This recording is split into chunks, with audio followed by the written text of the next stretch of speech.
السلام علیکم دوستو، یہ وظیفہ اللہ کے نام کا وظیفہ ہے جس کے ذریعے اللہ پاک انشاءاللہ آپ کی ہر پریشانی کو دور فرمائیں گے اور ہر حاجت، ہر خواہش اور ہر ضرورت پوری کریں گے، ہر دعا قبول فرمائیں گے۔ اگر اسے معمول بنا لیا جائے تو انشاءاللہ تعالیٰ آپ کو ہر قسم کی پریشانیوں اور مصیبتوں سے محفوظ رکھیں گے اور آپ کو سکون اور راحت والی زندگی دیں گے، ہر قسم کی پریشانی سے نجات ملے گی۔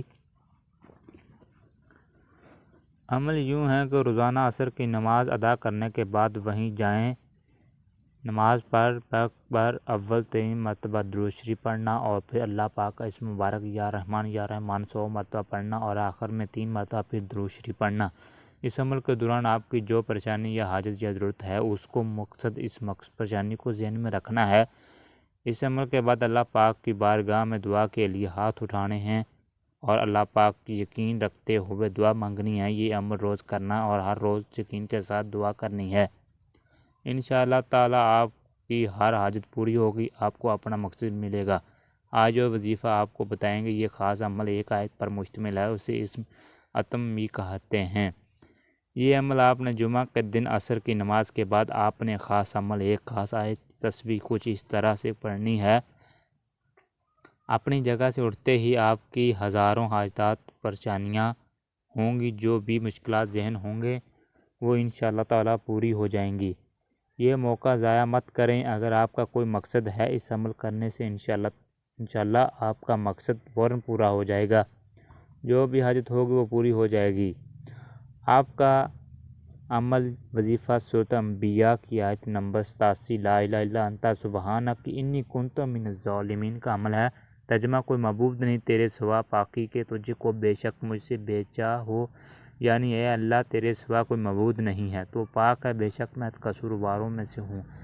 حدیث پاک میں آیا ہے جو کوئی مصیبت زدہ بارگاہ الہی میں ان کلمات سے دعا کرے تو اللہ تعالیٰ اس کی دعا کو ضرور قبول فرماتا ہے۔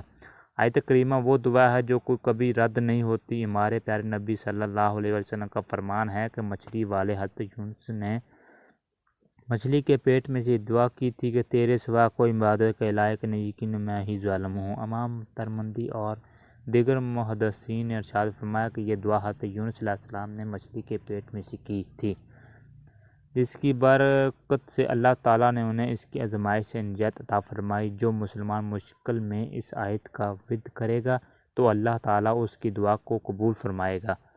اگر آپ کسی پریشانی میں مبتلا ہیں، کوئی مشکل حاجت یا تو آیت کریمہ کا ورد کثرت سے پڑھنا شروع کر دیں، تو آپ کی مشکل حاجت ہو اس کا تصور ہی بھی ذہن میں ہو تو انشاءاللہ تعالیٰ جو بھی پریشانی حاجت ہوگی وہ فوراً قبول ہو جائے گی۔ آپ نے یہ وظیفہ جمعہ کے دن نماز عصر کے بعد کرنا ہے۔ ایک حدیث کی جابر بن عبداللہ سے روایت ہے کہ پیارے آقا صلی اللہ علیہ وسلم نے فرمایا کہ جمعہ کے دن ایک گھڑی ایسی ہوتی ہے جس میں اللہ تعالیٰ سے کچھ بھی مانگا جائے وہ فوراً مل جاتا ہے۔ اس گھڑی کو قبولیت کی گھڑی کہتے ہیں اور اس گھڑی کو عصر کے بعد تلاش کیا جائے۔ اس وقت کو ضائع مت کیا کریں۔ اس وقت میں اللہ تعالیٰ کی بارگاہ میں رو رو کر دعائیں کیا کریں اور اللہ تعالیٰ آپ کی مشکلات اور پریشانیوں کا حل فرما دے گا۔ آپ نے آیت کریمہ کو 100 مرتبہ پڑھنا ہے۔ جائے نماز پر بیٹھ کر یا قبلہ رخ ہو کر یہ عمل کرنا ہے۔ آپ نے وظیفہ شروع کرنے سے پہلے 3 مرتبہ درود پاک لازمی پڑھنا ہے۔ آپ کی جو بھی مشکل حاجت ذہن میں ہوگی پوری ہو جائیں گی۔ اللہ ہم سب کا حامی و ناصر ہو، آمین۔ اگر آپ کو یہ ویڈیو اچھی لگی تو میرے چینل کو سبسکرائب کر دینا۔